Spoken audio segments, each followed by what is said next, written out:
Olivier Mignan, je suis maître de conférence, enseignant-chercheur à l'Université de Bretagne occidentale. Ma recherche, j'essaie de la repositionner, on va dire, dans les 10 dernières années, ce qui m'a amené à là où on est aujourd'hui, la création de Calcium.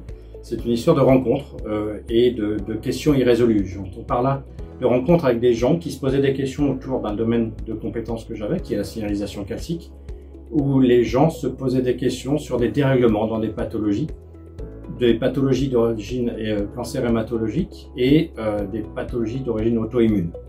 Suite à ces rencontres avec les immunologistes, suite à ces travaux de recherche, on a identifié des protéines qui pouvaient expliquer les dérégulations de la signalisation calcique qui les intéressaient.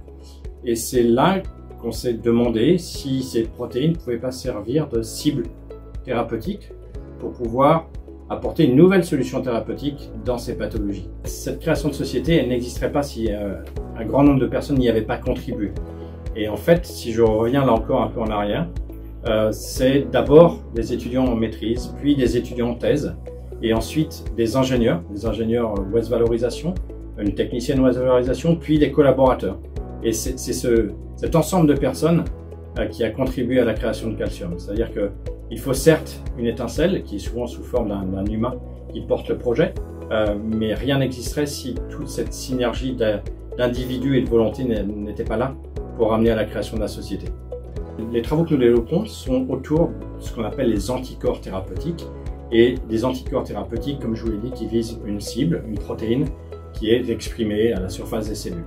En fait, c'est une solution thérapeutique excessivement innovante. Et c'est ce qui fait en fait la force de ce projet. Si j'essaie de me remémorer ma première rencontre avec la valorisation, la propriété intellectuelle, le transfert, je pense que c'est la rencontre avec Hervé Ledette de la SAT Waste Valorisation, puis mes rencontres avec Élise Petit-Roda de la SAT qui m'ont permis de prendre conscience que la recherche pouvait être transférée. Le prix qui vient de m'être attribué, je dirais que ça n'a absolument rien de personnel. Ce prix, je le considère comme étant le fruit des travaux d'un ensemble de personnes et comme étant des étoiles qui se sont réunies